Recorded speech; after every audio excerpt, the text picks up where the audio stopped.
ഞാനൊരു ഫാമിലി കൗൺസിലറാണല്ലോ. അപ്പം സ്വാഭാവികമായിട്ടും എൻ്റെ അടുത്ത് ഫേസ്ബുക്കിൽ നിന്നും അല്ലെങ്കിൽ സമൂഹത്തിൽ മറ്റാരെങ്കിലും പറഞ്ഞോ അങ്ങനെയൊക്കെ ഭാര്യയും ഭർത്താവും വരാറുണ്ട്. അവർ തമ്മിലുള്ള എന്തെങ്കിലും പ്രശ്നമായിരിക്കും. ചിലപ്പോൾ ഭാര്യയ്ക്ക് ഭർത്താവിന് സംശയമായിരിക്കും. സംശയത്തിൽ ഒരു കാര്യവും ഉണ്ടാവും, അവരുടെ തെളിവും ഉണ്ടാവും. ഭർത്താവ് ആരോപിക്കുന്നതാണ് സംശയം. ഇനി അതൊന്നും അല്ലെങ്കിൽ തന്നെ ചിലപ്പോൾ വെറുതെ സംശയമായിരിക്കും. അത് ചിലപ്പോൾ ചില മാനസിക രോഗാവസ്ഥയുടെ ഭാഗമായിട്ടുള്ളതായിരിക്കും. തിരിച്ചുകൊണ്ട് ഭർത്താവിന് അങ്ങനെ ഡൗട്ടുണ്ട്, അല്ലെങ്കിൽ ഭാര്യ വാങ്ങിക്കുന്ന ശമ്പളം അപ്പാടെ തന്നെ കൊണ്ടു കൊടുക്കണം.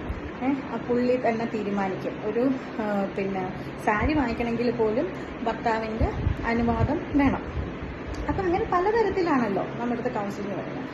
അപ്പോൾ കപ്പിൾ കൗൺസിലിങ്ങിന് വരുമ്പോൾ ഞാൻ എപ്പോഴും പറയും, ഞാൻ തെറാപ്പിസ്റ്റ്, നിങ്ങൾ എൻ്റെ ക്ലയൻസ്.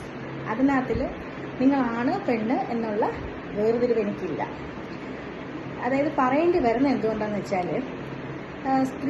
സ്ത്രീകൾക്ക് വേണ്ടി നിൽക്കണം, ഉറപ്പായിട്ടും നിൽക്കും.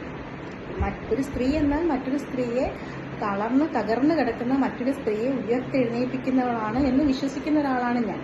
എനിക്ക് എൻ്റെ ഫെമിനിസം എന്ന് പറഞ്ഞാൽ അതാണ്. അതായത് മനുഷ്യത്വമാണ് എൻ്റെ ഫെമിനിസം. അല്ലാതെ പെണ്ണ് ഇനി എന്ത് ആക്രമണം ചെയ്താലും ആ സ്ത്രീക്ക് സപ്പോർട്ട് കൊടുക്കാൻ ഞാൻ തയ്യാറാവാറില്ല. പിന്നെ ഇപ്പോൾ ഞാൻ പറഞ്ഞു വന്നത് ഈ കപ്പിൾ കൗൺസിലിങ്ങിൻ്റെ കാര്യമാണ്. അപ്പോൾ ഈ ചില കേസിൽ സ്ത്രീകൾ ആഗ്രഹിക്കുന്നത് ഇപ്പം ഒരു എത്തിക്സ് എന്ന് പറഞ്ഞാൽ, കൗൺസിലറിൻ്റെ എത്തിക്സ് എന്ന് പറഞ്ഞാൽ ഒരാൾ പറയുന്ന കാര്യം മറ്റൊരാൾക്ക് പറയാതിരിക്കുക എന്നുള്ളതാണ്. ആവശ്യമുള്ള കാര്യങ്ങൾ മാത്രമേ നമ്മൾ സംസാരിക്കത്തുള്ളൂ.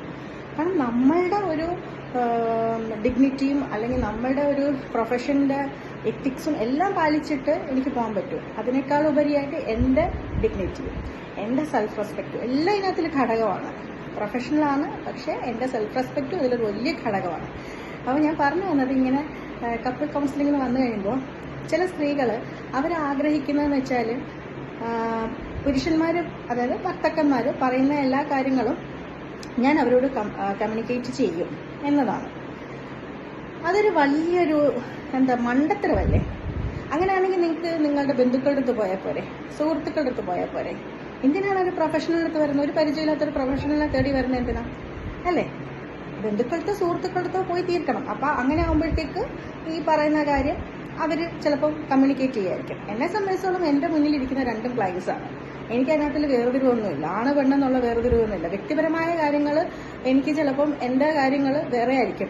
എൻ്റെ പ്രശ്നങ്ങൾ എടുത്തു വെച്ചിട്ട് ഒരു കേസിനെ എനിക്ക് അസസ് ചെയ്യാനൊന്നും പറ്റത്തില്ല.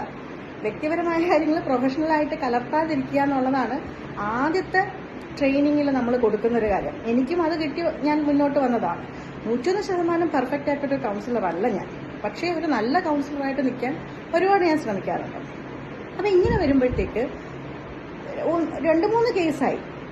അവരെന്താ ആഗ്രഹിക്കുന്നത്? ഭർത്താവ് പറയുന്ന കാര്യം ഞാൻ അവർക്ക് ചോർത്തി കൊടുക്കുക. ഇതല്ല എൻ്റെ ലക്ഷ്യം, ഇതല്ല എൻ്റെ ജോലി. എൻ്റെ ജോലി വേറെയാണ്. കൗൺസിലിംഗ് രണ്ടുപേരും എനിക്ക് ഒരുപോലെയാണ്. എന്നിട്ട് നമ്മളെ വിളിച്ച് സംസാരിക്കുമ്പോൾ ഉണ്ടല്ലോ, അവരിങ്ങനെ അറിയും, അവർക്കൊരു തോന്നലാണ് നമ്മൾ എന്തൊക്കെയോ കാര്യങ്ങൾ നമ്മൾക്കറിയാം. അപ്പം അത് ക്വസ്റ്റ്യൻ ചെയ്യുന്നൊരു രീതിയുണ്ട്. അവിടെയാണ് ഞാൻ പറഞ്ഞത്, എൻ്റെ സെൽഫ് റെസ്പെക്ട് ഞാൻ വിട്ട് കളിക്കത്തില്ല. ബാക്കി എന്തോ അത് നിങ്ങളുടെ വിഷയമാണ്. ഞാൻ അവിടെ കട്ട് ചെയ്യും. ഞാനത് ചോദിക്കുകയും ചെയ്യും. ചിലപ്പോൾ ഞാൻ നിങ്ങളുടെ അടുത്ത് പറഞ്ഞിട്ടുണ്ടോ, ഞാൻ നിങ്ങളുടെ അടുത്ത് നിങ്ങളുടെ ഭാര്യയെ പറ്റി പറഞ്ഞിട്ടുണ്ടോ, അത് ചോദിക്കും. കാരണം ഞാൻ എടുക്കുന്നില്ല ഈ കേസ് മുന്നോട്ടെന്ന് ഞാൻ അവിടെ തീരുമാനിച്ചു കഴിഞ്ഞു.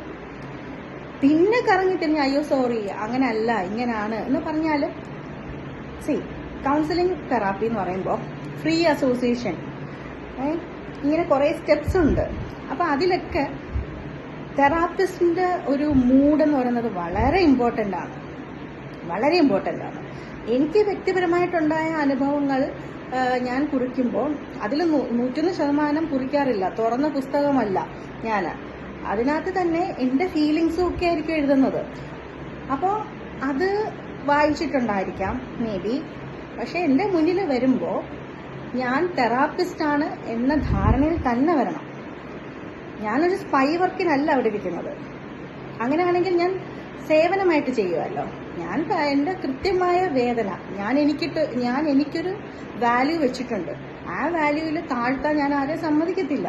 ആ വാല്യൂ ഞാൻ കൈപ്പറ്റിയതിന് ശേഷം ഞാൻ എടുക്കുന്ന പ്രൊഫഷണൽ രീതിയാണ്, തെറാപ്പിയാണ്.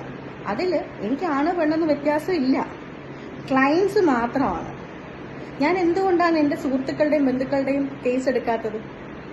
എന്തുകൊണ്ടാണ്? ഞാൻ അവിടെ ചിലപ്പോൾ ഇതായിട്ട് ചിന്തിക്കത്തില്ല.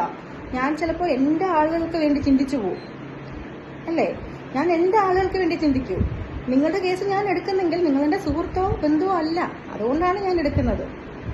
നിങ്ങളുടെ ഹസ്ബൻഡിന്റെ കാര്യം ഞാൻ നിങ്ങളോട് പറയുന്നില്ലെങ്കിൽ ഞാൻ ചിലപ്പോൾ നന്നായിട്ട് പെരുമാറുന്നുണ്ടാവും. അതിനർത്ഥം നിങ്ങളെന്റെ സ്വന്തമാണെന്നല്ല. ഞാൻ നിങ്ങളുടെ അടുത്തത് പറയുന്നില്ലെങ്കിൽ നിങ്ങളും ഞാനും തമ്മിൽ അത്രയും അകലമുണ്ട്. നമ്മൾ ശത്രുക്കളല്ല, പക്ഷെ നമ്മൾ തമ്മിലൊരു അകലമുണ്ട്. ഒരു പുസ്തകവും വായിക്കുന്ന കണ്ണും തമ്മിലുള്ള അകലം നമുക്കിടയിലുണ്ട്.